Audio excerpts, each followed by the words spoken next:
Okay. What the heck? Hello? All right. All right, so we're going to start the Triton Gaming / UCSD alumni panel right now. To introduce everyone, my name is Ashley Omiya. I'm the current marketing director for Triton Gaming. Hi, my name is Riley Begley, and I will actually be the next marketing director for the 2024-25 school year. And then, can we have our panelists introduce yourself? You can say your name, what your position is, and I guess when you graduated from UCSD. Hi, my name is Abby Sherlock. I am a game producer on future titles over at Riot Games, and I graduated from UC San Diego in 2019. Hi, I'm Nguyen, and I graduated at the same time as Abby. Currently, I'm at Wizards of the Coast. I'm a product and packaging designer. Did I miss a question? On what game? What game are you a product designer Oh, on? sorry, Magic the Gathering. Sorry. Hi, everybody. I'm Alex Lane. I am an associate product manager at Viewsonic, and I graduated in 2023. Nice, some recent grads actually. So the first question is, what was the video game that made you realize that you wanted to have a career in the industry? All right.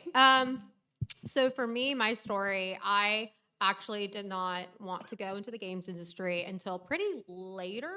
I would say now, you meet people who are like 10 and they're like, I'm going to like a C++ boot camp. No, absolutely not. I wanted to be an actor. I was like very into theater. And I came to UC San Diego for our top 3 in the world theater program. And it was actually, I would say, the game that got me into the games industry was Overwatch. There was really a really big, I'm dating myself here, but 2016, it was very fun to play. There was a lot of people in the community popping off. There was a lot of support for tournaments in the like local Southern California area. And there was just a lot of openings for events and lands and people having fun. And it was so fun to me. And I thought the character design was just so gorgeous. And I didn't really play PC games growing up. I was really a console person. And so it was kind of a whole new world that TG and Overwatch happened at the same time for me. And my biggest hosting gig was for the Overwatch League for the Vancouver Titans. And that was Overwatch because I loved Overwatch and I loved esports. So without Overwatch, I don't think a lot of things would have happened. Yeah, I gotta second that too. If I would have said Overwatch too, because at the time it was so big. Like, the one thing that I really love about Overwatch is diversity. Like, I can see a character that looks like myself on there, which is very inspiring. But I will not copy your answer. So I would say the game that got me into the industry or inspired me is Monster Hunter. Yeah, I love Monster Hunter. I remember picking it up, and I know it's a grinding game, but it's the one game where you can have your own cat, your own pet that I can't have at home, and I can customize him, and then I can have really cool, badass weapons. So, that's what I loved, and I realized I love the creativity behind it. I love all the armor, the cool weapon designs. So I just was inspired by the art, and ever since, still super, super into the game. Mine's a little bit hard. I didn't have like a specific game that made me want to join the games industry, but I was playing a lot of League of Legends at the time, and Riot Nice. Games is Nice. Riot Games is kind of like that one of those pinnacle companies that everybody who wants to be in, or a lot of people who want to be in the games industry want to go into, especially when starting out. So that kind of is what was my main focus for a while. So yeah, I think it's League of Legends. All right. Was there a specific class or professor at UCSD that ever inspired you to work in gaming or something that you think helps with your gaming career? So this is a very hard one, y'all, because I would say there's actually an alumni in the audience. Where's Hawker? Can you wave? Yes. We have a really great student-run game dev community of like local indie, student gamers making like cool games on Twine and playtesting them together for jams. But I know as an actual program or degree, I got my graduate degree from USC in game design, and so I think there's kind of a gap there of we have a really great esports program, we have wonderful art programs, we have a world-class computer science program, but a games degree, it's kind of like you making your own degree, right? So for me in particular, I would say looking at kind of the curriculum that UCSD has and finding where your niche is with that wide range that is available. So if you are, I know we have some good, I know there's ICAM, someone nod, right? ICAM has some of like, if you're interested in more graphics related stuff. But my favorite one that I think I can see the correlation in my current work was I studied abroad in Tokyo, and my teacher, Rami Ismail, who I don't, he's in the literature department, but we did 2 classes. One was animation, history of Japanese animation, and then one was post World War II Japanese technology. And that Japanese technology one was very educational, and I think about it all the time. So that would be my rec, but definitely I think doing your own research and finding out what is out there, because UCSD has a lot of like hidden gems, I would say, where you're like, oh my gosh, does it exist? I didn't know. So finding those hidden gems. Yeah, like definitely agree with that. I have 2 inspirations. Like CSC 8B was the first time I got an experience from like making games. I remember it was super hard, but people like Alex Hawker has actually helped me out with a couple game projects. So kind of inspired me to like join TG actually, because a lot of my friends in TG were in the same classes. So that's how I got exposure. But yeah, so that class, and I think um, all the classmates in the class are the reason why I got more passionate in gaming. So not necessarily the professor, I guess, but the people in the class. Short and long answer is no. I was an anthropology major, and one of the main reasons one of the main reasons, other than it being like a passion of mine, was it's a really light major. And it gave me a lot of time to do TG, to do UCSD esports, to put more time into the things that would actually get me a job in the industry. Um, so no specific class or professor, just kind of that the opportunities that UCSD itself presented through the students and orgs. Yeah, no, I just had like a huge realization that we're all kind of like all in the same boat. Yeah, TG officers, we all take the same classes still. We still don't have a video game major, Yeah. but it's okay. Has that changed? I was like, maybe. Yeah, no, No, still hasn't. working on They're- it. they're- Okay, it's a working on work it. in Something's progress. being worked on. Okay, but yeah. no They're specific working Cool. hard. major. Good to know. Yeah. Yeah, but it just really shows that, we could be in your seats in the future, you know? So the next question is, were you involved in any other orgs besides Triton Gaming or esports that may have that benefited you in career development or just in general? Alex, you wanna start? Not at UCSD. I kind of was going really hard into networking and finding peers who were like also applying to games industry internships. Um, and so at UCSD, I was mainly focused on like TG and UCSD esports. But then when I got home, I would be doing student projects with this group called Plunder Krugs, where we made like fan agents and champions and tried to give them like voice lines and character art, illustration, as much as we could do. And that was really fun.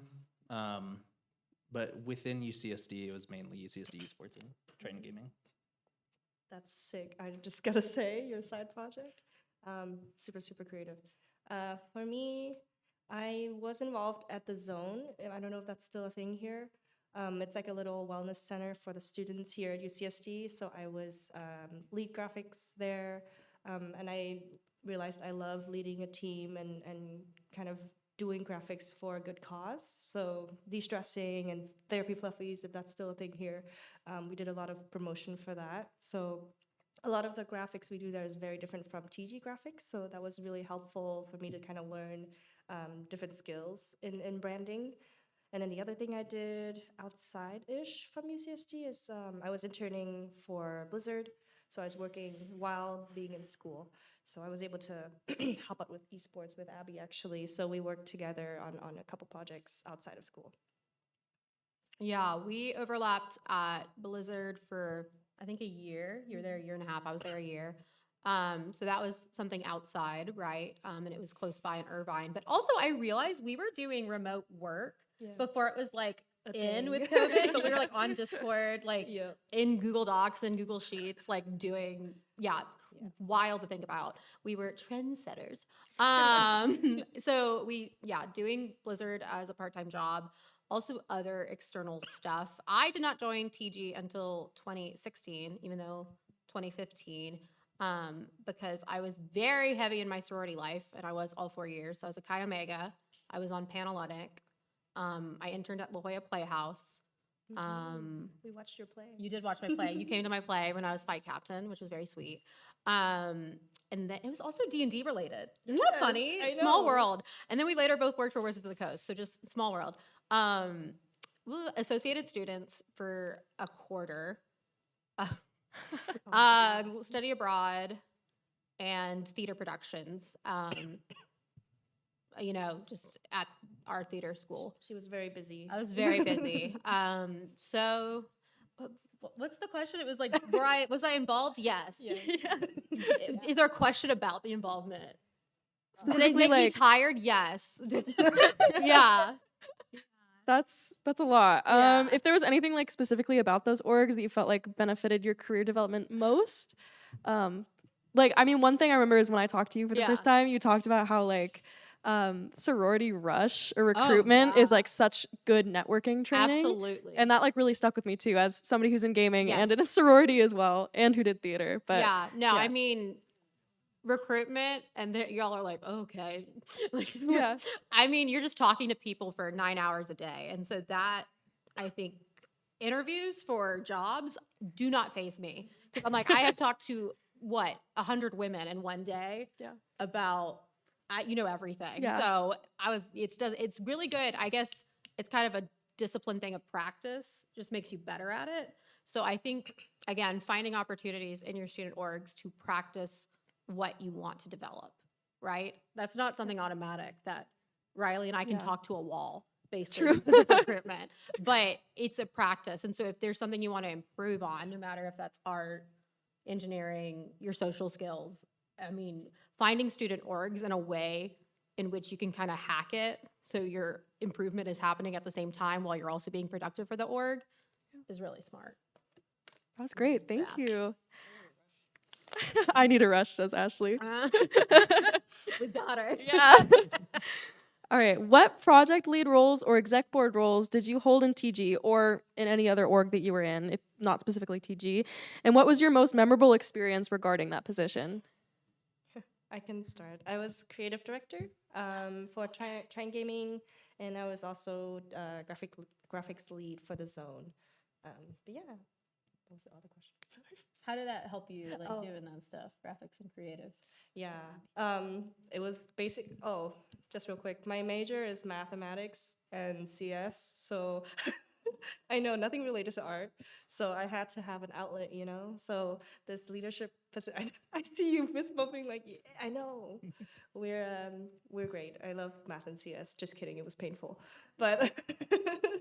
But it was a great outlet. I think I got to meet many awesome creatives.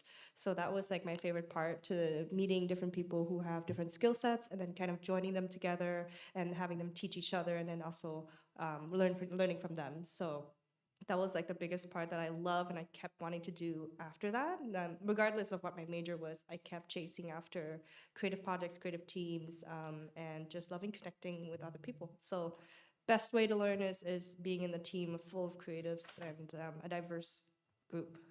Yeah. I think I answered the question. Okay, sure. So in TG, I kind of fell into a project lead for panels for TGEX 2 years ago, I think it was. I started out as just a normal person on the panels like team, and then I just kept showing up to the meetings. And the lead at the time was like, "Oh, do you want to just do this with me?" And I said, "Yeah." And so that was really fun. I got to run kind of the entire day of panels. I got to interact with a lot of like the Genshin VAs. I did not get a break, but that was my fault because I didn't give myself a break. And then at UCSD Esports, I was president for my senior year, which was last year. Yeah. Most memorable experience, that one's hard to decide. The one that I think to most, it's not a happy experience. It was a very stressful experience, just being student leadership, dealing with college students. But kind of just the overall year of being able to have an impact on a really big program, a program that's important to a lot of people and gets a lot of eyes on it. It was really incredible. It was a very transformational, I guess, time. Is that a word? I think so. Yeah, you're good. And it kind of turned me into the kind of worker that I am today. And I'm just very appreciative of that. We have 2 panels leads on this panel. Wow. So yeah, for TG, okay, we talked about this beforehand. So I was community manager, which no longer exists for Triton Gaming. And I was also like our social media person. So I made, you see that Triton Esports Instagram? I made that. Yeah, I like logged in, signed up the account. Her number's still on it. My number was still on it. 7 years later, When we get locked out, we contact Abby Sherlock. yeah, Ashley was like, hello. And I was like, hello. And she was like, who is this? And I was like, this is Abby. And she's like, this is Ashley. And I was like, Ashley from Triton Gaming? And she was like, yes. And I was like, oh. So we needed to update the phone number because it was my phone number. So yeah, we did that. So now it is good for the next generation. But yes, community, social media, my most memorable experience. I have 2. 2 different years, 2017, 2018, Overwatch finals, collegiate finals. Do you remember Oh that? my God, that was so good. Yes. How good that was? Oh Were we my on goodness. ESPN? The stage, yes. We were on ESPN. We had signs up. And it we were was- drawing signs. Yeah, and they filmed it here, and it was like in PC. Oh my God, Was it in that PC West? It- Was it East? I don't know. It was in one of the buildings. West. It was in West. And they had this huge stage. And I think if you look it up on YouTube, you can find it. Yeah. But it was iconic. It was So so fun. honored. It was Yeah. epic. It was also the first thing that made my dad go like, oh, I guess all this time you're spending like playing games with your friends in San Diego on the beach is like cool or good. And I was like, I think so too. Yeah. So that was one. And then I think the other one, again, Overwatch, part of so much. We had Overwatch voice actors come, and Theodore Chen, who was the voice of Zenyatta, and then Josh Petersdorf, who was the voice of Roadhog, talking about panels lead. I really wanted to get into hosting, and I was like talking to people in games, and I was like, how do I get started hosting when no one will let me host, but I know I can do it? And they're like, do it on a smaller scale. And so it was a lot of student hosting like this, where I just kept meeting people, and they were like, oh, you're very good at this. And I was like, yeah, give me more opportunities. And so that led directly to my first hosting gig in Oceanside for Supergirl Gamer Pro in 2018. And so, yeah, but it led directly, that Overwatch panel and that reel led directly to then the event planner for that esports event going, oh, you're in our budget. We know your work. You're close. Great. Let's do this. And so it was definitely a part of, like we said earlier, of like panels lead. I think I was selfish in a good way of saying like, I want to, the content I want to see, I'm going to seek it out because I know there's other people at UCSD that also want that. Right. And so when we did programming, it was very like, what do we want? Because usually as like, I don't know, we're all gamers. It was like, is indicative of what our community usually wanted to see too. And I think that was very powerful. Yeah. Yeah. Oh, I forgot to answer the question, I guess, the last question. Just real quick, TLDR. One of my favorite memories too, which you were there, is our first TGX that we ran together. What There was hazards everywhere. There's so many people. There were so many people in our first TG together as a board member, Yeah. like board together. It was so great to have our mascot for the first time, Tex, Yeah. be debuted. And it was, oh my gosh, it was so great. We had a line of merch, which now you guys are still having, which is awesome to see. On made your like mascot, like created, like like lore. I made a very, The very, lore master maker I made a very derpy, Maple Story inspired character with white hair, of course. With white hair, of course. Yeah. For flames, for TG. So it was really great to see him like just dance around the con and then the event, and then just having so many people inspired and coming up and say, "How can I be part of this?" So that was also one of my favorite memories. Yeah. But yeah. Sorry. Yeah, no, that's awesome. Yeah, you guys have definitely set the foundation for our org to grow, like with panels. Like, okay, to be honest, me and Riley are also panels lead. I was panels lead last year, and then Riley's it this year. So it's looking like panels kind of run this org, but that's what I'm saying.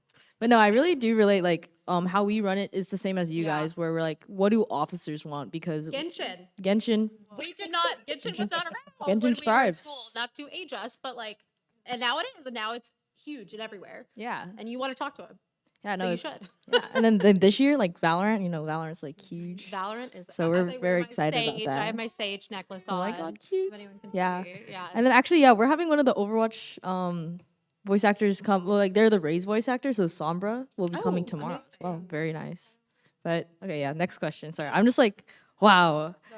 But not to This is brag, so I hate cool. to interrupt, but I do think something that with our panels in TGX, not to like gas us up, but I heard from other talent in the industry that we are their favorite student club to work with because our people are so on top of it. And so again, when you're talking about like how do I make my student experience go into a professional, that is how, because you've proven it in your low stakes environment that you take it seriously. And I know I've had talent like across whatever. They're like last year at the Riot production panel, we had a green room, we had water. I can't believe that was student run. And so operating at that level is just such a great training ground for that next step of whatever it is you want. So yeah, holding yourselves to that level for the future is just, it's good for your attendees. It's good for the panelists. It's good for y'all. It's good that you work hard. Yeah, no, I shows. completely agree. Being in like a low stakes environment, like if something goes wrong, it's Yes. like, well, I'm just a silly student. I didn't know. But then also when we pull something amazing off like TGX, it's like, yeah, we're kind of the goat. Like Yeah. we're just silly students. Yeah. No, definitely, totally agree.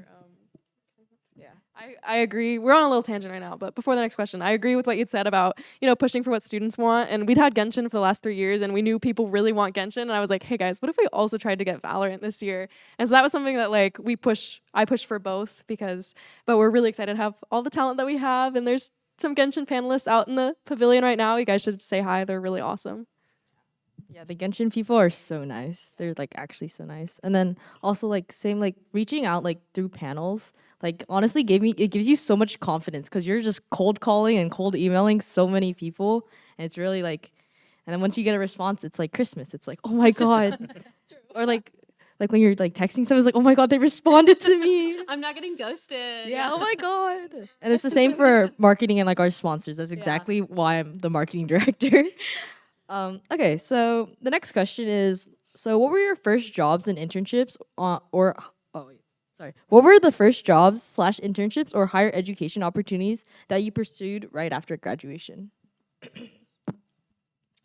So I had, like I mentioned earlier, I had an internship at Blizzard, working on a lot of Hearthstone and World of Warcraft stuff, and esports. So I just went into it right after. So I worked for, I think, a year or so after, and then I moved on to working with Intel Gaming.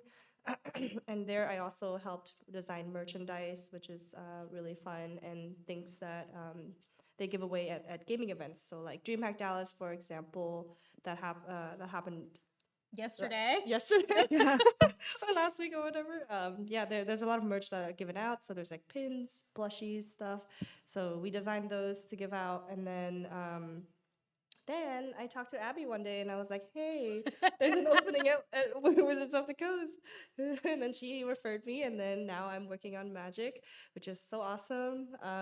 But yeah, so it's just 3 years of kind of jumping on different opportunities that have been really fun. So yeah. Okay. For me, summer of my junior into senior year, I did an internship at Bungie, where I was an HR intern, and then I got a job offer right after that to come back and work as a recruiter, which I was super excited for. And then 6 months into my senior year, they called me and they said, haha, not anymore. Aw. So I kind of scrambled after that because I was like half the year I had like, oh, I have a job. I don't have to do anything else. I just have to keep doing my orgs and have fun. And then I didn't. So I had to start looking for job opportunities. And one of those, or this one that I got at Viewsonic came because I was really involved with UCSD esports as president. Or actually, when I was training to become president, we were talking to potential sponsors. One of them was Viewsonic. And when I was looking for jobs, I saw, oh, hey, Viewsonic has this associate product manager job. It says that it's listed for like mid-level job, but I'm kind of entry level. I'm going to reach out to this person that we talked to and ask them, hey, is it okay if I apply to this? He ended up being my boss's boss. And he said, yeah, go ahead and apply. And then I did, and they liked me because I had a gaming background. They wanted somebody who could help with their gaming products, and that kind of is just what I do now. 2019. This was pre-COVID. So I went to grad school. That's weird. From our TG group, that was like not. Everyone else was like, I got this great, cool entry level job at some cool company, and I was like, I think I want to go to grad school. And people are like, why do you want to go to school for more years? And I think for me, it was a lot about filling out the blanks that I personally felt that I still had. And that was a very self-aware moment, honestly, y'all, to be like, I actually could go to like there was an entry-level marketing role at a peripheral company. And I did have that offer as I was leaving from all of my TG work. And then I said, well, I kind of want to go into that games development side instead of more of the events publishing. Because again, I talked about that theater background earlier. I missed that kind of creativity of a development pipeline, right? Of being a part of something and seeing everything come together in this ensemble way. And so I said, if I don't get into these two schools, I applied to NYU and USC, then I'll just take this entry-level job. And I got rejected by NYU, and then I got in off the wait list, and then I got on the wait list at USC, and then I got off the wait list. And I was like, okay, USC, I mean, I could stay in Southern California. It's the best film school in the world. And that was 3 years of their game design program. And so it was an interesting experience because I was seeing a lot of my peers going off and doing kind of really cool things while I was like still in academia. But it really, for me, I was like, I want to be in Engine. I want to be in Unity because I didn't really do that experience while I was here at UCSD. And so it gave me those spots in my, I think, like skill analysis that I needed to enter into a game development community industry. And so I'm also going to shout out IGDA right here. We had a lovely IGDA Foundation panel earlier today. For those who don't know, that's the International Game Developers Association. And so the foundation is kind of their nonprofit that helps young game devs get their start. And so I was selected my first year of grad school. And fast forward, I did one of my internships was at Wizards of the Coast. And I loved Wizards of the Coast, but I knew it wasn't the right fit for me. And so I did get a return offer, and I said, I don't think this is where I'm going, but I really want to stay in contact. And so, advice, don't burn bridges if you don't need to. And when they're perfectly nice, good people, I see sometimes people go, I don't see how you're useful to me now, and I don't really care about, I guess, my reputation. Be kind. I don't know, just be kind. Short term and long term, I think it really helps and shows kind of your character.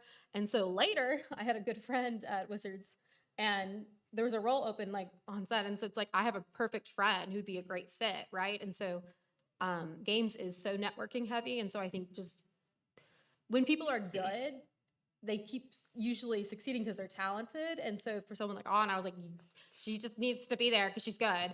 And so keeping that door open. But going back to Wizards, I had the Wizards offer. I was part of the IGDA Foundation. I graduated grad school, and I did not know what I was going to do.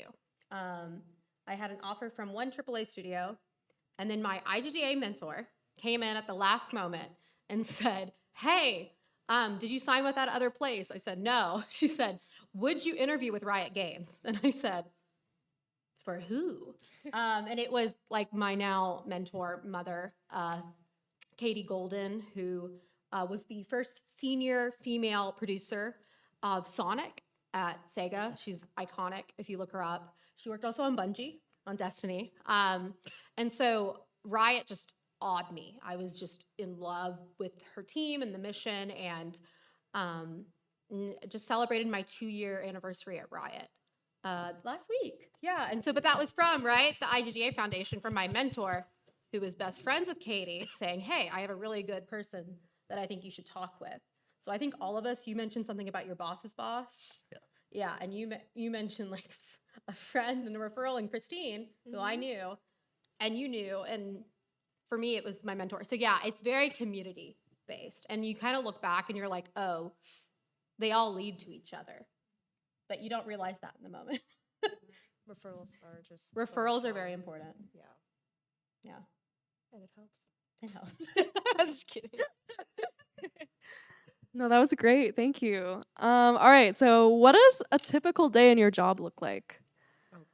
You can start. Sure. Most of the time I get to work at like 7:30, and I go through all my emails for the day. We have salespeople all over. I haven't mentioned this. I work on the monitors division line, so like computer monitors. We have salespeople kind of all over the United States, so I'll have been getting emails since like 5 a.m. And I go through all those, answer any sales-related questions. We also have our development team in Taiwan, and so talking to them, making sure that we're aligned on different goals and kind of what's happening. Then I will go on Amazon for like 2 hours probably, looking through the top like 100 monitors for the day, going to different companies or like our competition and seeing like, okay, what do they have? Is this something that we want to bring on? If we have a monitor that's coming out, how do these specs match up? What are our prices looking like? So a lot of market research, and then the rest of the day is probably spent in spreadsheets, just looking at our pricing, looking at what's coming up, going through our inventory levels, both in like what we have, what we are selling to our customers, and then what our customers are selling to end users, because we are a mainly B2B company, which is business to business. We also do B2C, which is business to consumer. That's what I'm mostly focusing on, which is like our budget monitors and our gaming monitors. But I also do a lot of work with our B2B monitors. So looking at like our inventory levels in our warehouses, the inventory levels of our customers, and then are they actually selling those monitors? Do we need to give them a bit of extra money so that they can reduce the cost to sell through, like if they have too many? It's a lot with numbers and a lot of spreadsheets, and I really enjoy it. I like kind of looking at the like the minute changes day to day, because when I get on, it always looks different than it did the day before, and I like seeing all the little colors change when I like edit one number, and then the color changes from red back to like green, and that makes me happy. But yeah. So awesome. That's huge stuff. Oh my gosh. Yeah, for my day to day, at Wizards we have right now we just moved to a different office in Southport in Seattle. It's just about 15 minutes away from the old headquarters. And what we do is I skip the checking emails part at first. We go in and then I kind of say hi to all my coworkers. All my coworkers are super awesome. I'm so lucky to be part of a very diverse team. I have people who are coming from like Alabama, from California, from all over the states who work here. So when we come in, I think the first thing we do is just catching up, hanging out, honestly, and then we start doing our stand-ups. So we talk about what we What's got. stand-up? Oh, sorry. Yeah. So if I was like, what's an agile process or what's a Yes. stand-up? The purpose of a stand-up. A stand-up is basically you just list out what you're working on, what you're struggling with, or projects that you want to share with other people. It's really quick, super short meeting, and then we go about working on our projects. So for me, I think we're currently, for example, I'm working on some Pride work, and then some also work for upcoming sets. And then we had, some days we have pre-release events, which is where everyone dresses up. So, for example, we had, I know, Wilds of Eldraine set was one of my favorite sets that came out. So on a Thursday, we would all come in cosplaying, wearing whimsical stuff that relates to the set, and then we celebrate and get a bunch of free stuff, free food. But yeah, so we celebrate our work, and then we also share it with the community as well. So we sometimes go to game stores, and we celebrate our events there as well.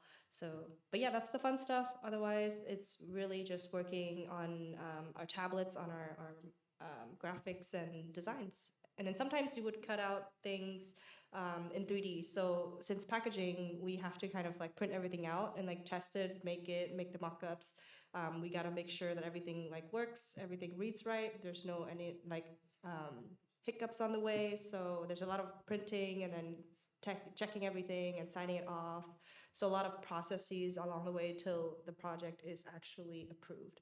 So yeah, so really long, I would say average 3 months process of getting a whole 3, maybe 4 months to get like a whole project done. And then there's some projects that take longer where we partner with other game studios. It might take over half a year.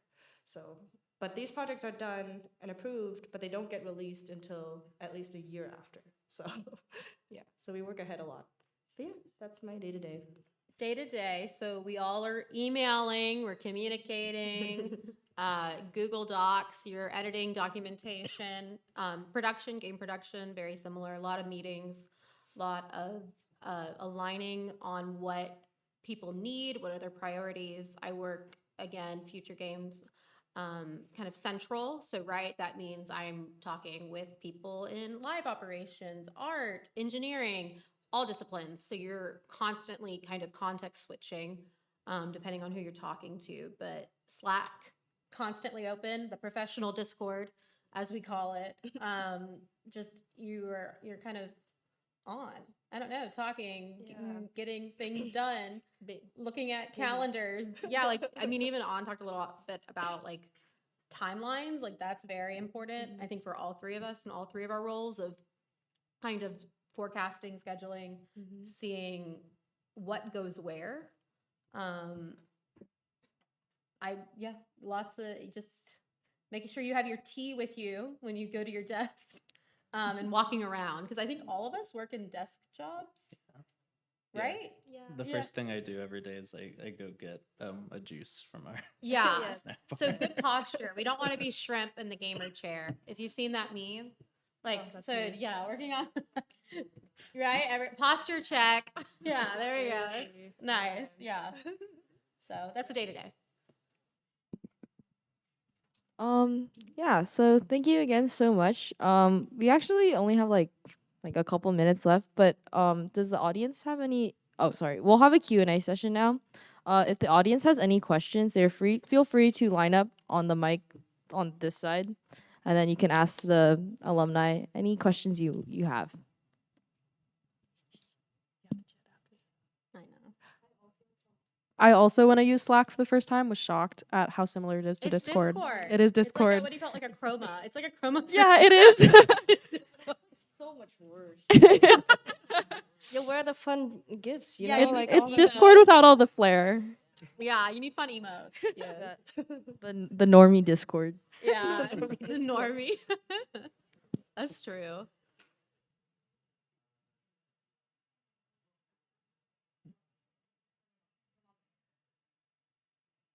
Or okay, I know one. Hi. I was wondering like your experience going from creating things in like a student environment, either with orgs or just like in your free time, to then going to a professional setting where you're creating things like either on a broad or a minimal scale, but with like executives and a whole team to also collaborate with what that kind of transition looks like and how much you also can still feel creatively fulfilled when you're working with such a big team. You go that first. Mm, for me, the transition it's slightly scarier, but I was kind of always in a role where I just need to get stuff done. And sure, I'll be talking about it to like higher ups and people who like work for the university, versus now I'm sharing it with like the president of Viewsonic Americas or like my boss's boss.